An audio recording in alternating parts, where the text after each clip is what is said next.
Ang sabi lang po ng Biblia, bumalik siya, pero bago ho siya bumalik, may mga nangyari ho sa kanya. Nabuksan ang kanyang isip na yung ginawa niya mali. So although walang binabanggit that someone physically called him, but Jesus is trying to illustrate there an internal conviction that took place. So saan po nagmumula ang conviction? From the Holy Spirit. So sabi po doon, worldly sorrow or godly sorrow brings forth repentance. So ano pong sinabi po nung anak, nung siya po ay nagkakaroon ng kalungkutan, sabi niya, mali ang aking ginawa, I will come back to my father and I will just serve him as a slave. So in other words, nagpakumbaba ho siya, not thinking anything, he's unworthy of anything, he's undeserving of anything. Nagsisi siya, but he just wants to serve. So ngayon, when he comes back, ano pong ginawa ng kanyang ama? He gave him a ring, and he clothed him, and he gave him the best food. Ano po nilalarawan po nun? When a person repents, he is clothed by the righteousness of Christ. And yung pagkain po na yun is another way of saying, the fellowship has been reconciled and restored. What we can say is, pwede po natin maging kaugali ang Diyos base po sa mga bagay na ibinigay niya sa atin. So halimbawa, hindi natin pwede maging kapantay ang Diyos in knowledge. Kasi siya lang po ang omniscient. Hindi natin pwede maging kagaya po ang Diyos sa lakas.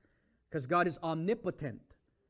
Pero we can be holy dahil yan po ay isang bagay that God has shared to us na pwede po natin siya tularan.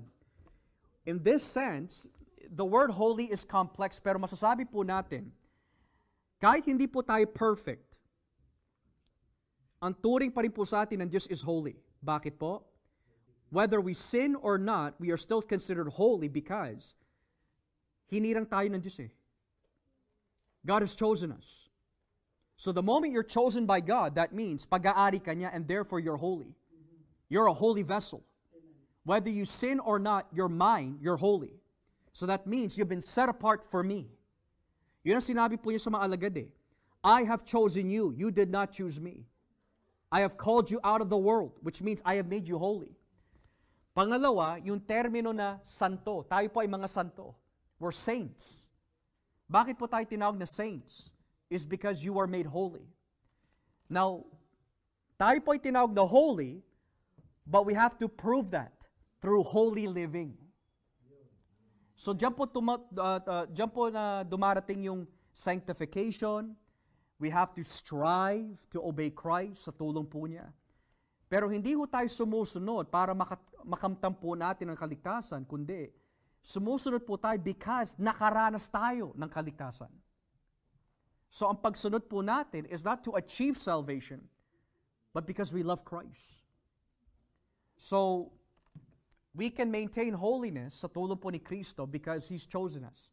Pero that holy living, which is sanctification, everyday po yun.